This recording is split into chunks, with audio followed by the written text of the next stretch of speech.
দুই অত্যাচারী ভাইয়ের গল্প আজকে আপনাদের বলবো। তবে তার জন্য চলে যেতে হবে চাঁদপুরের ফরিদগঞ্জে দাঁড়িয়ে থাকা 3টি রহস্যময় মঠ।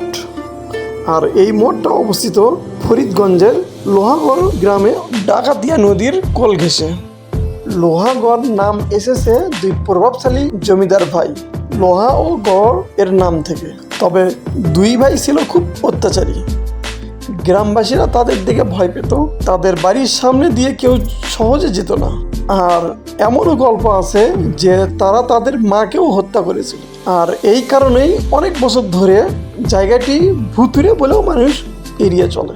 তবে হাজার বছর পুরনো এই মঠ এখনও লোহাগড়ে দাঁড়িয়ে রয়েছে।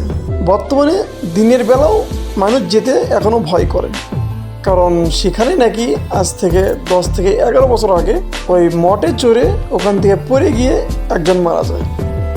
তবে জায়গাটা বেশ নিরিবিলি।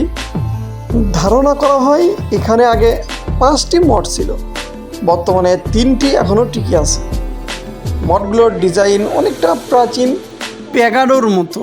পুরো স্থাপনাটি তৈরি হয়েছিল পুরনো ইট দিয়ে। সময় যত গেছে ততই এই মঠকে ঘিরে রহস্য বাড়তে থাকে। অনেকে দাবি করেন রাতে এখানে অদ্ভুত শব্দ শোনা যায়, কেউ কেউ আবার ছায়ামূর্তি দেখার কথাও বলেন। যদিও এসবে কোনো বৈজ্ঞানিক প্রমাণ নেই, তবুও জায়গাটির পরিবেশ এখনও অনেকটা ভৌতিক অনুভূতি দেয়।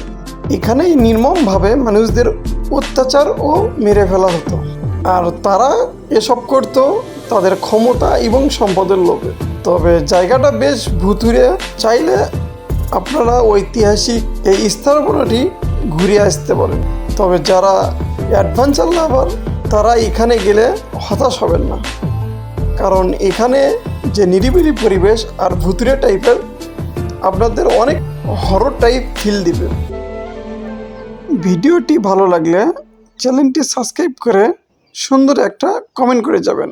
দেখা হবে অন্য কোনো ভিডিওতে। আল্লাহ হাফেজ।